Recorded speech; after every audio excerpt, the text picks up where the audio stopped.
Let's keep it going for your Celtics deficit. The Heat with the lead.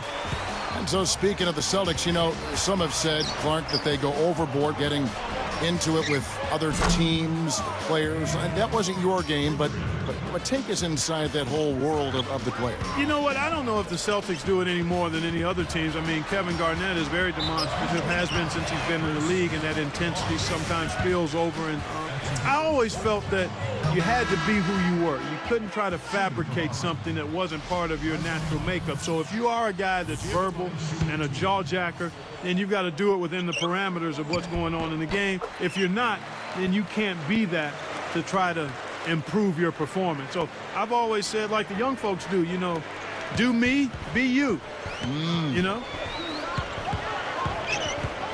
LeBron passes to Battier. LeBron outside. Takes a three. Another miss by LeBron. Celtics trail by 4. I love Kevin Garnett. He's kind of an old school player. He doesn't hug players before or after the game. Like a lot of people think he's sort of disrespectful, but he just wants to win. He is a nasty competitor. Now let's send it to Doris from the sideline. Hey, Kevin, this Boston team has been defined by defense and toughness, and Ray Allen has bought in.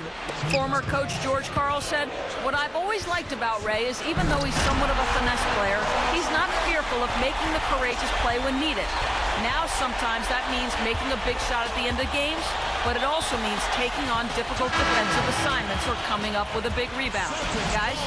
And Doris, that commitment really a team trait. And, you know, that's what it takes to win. Everybody, even your skilled players, best players, willing to scrap and make gutsy plays, sacrificing their body. That's why they've been so successful.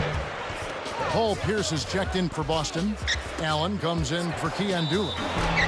We talk about Kevin Garnett, and Clark, you just talked about his demeanor on the floor. One thing's for certain, KG's between those lines. The last thing he's thinking about is making friends. Yeah, he's got plenty of bark and bites to him, and some people are a little put off by it, but he's been that way pretty much his whole career.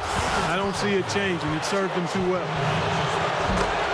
And now, guys, still early in the second quarter, and that's his second foul. I'd be anxious to see if they leave him in here. And when LeBron joined the Heat last year, guys, I think he really wanted to play with a scorer. You know, LeBron's more of a playmaker, guy who creates offense for others. And I think he pictured himself teaming up with Wade to be the backcourt of the future. Going back to what Steve said about LeBron and Wade, Clark, it got a little contentious there, it seemed, at times. Well, you had to expect that to happen, Kevin. I mean, again, two outstanding players, two brilliant players trying to figure out how to play together. The fact is,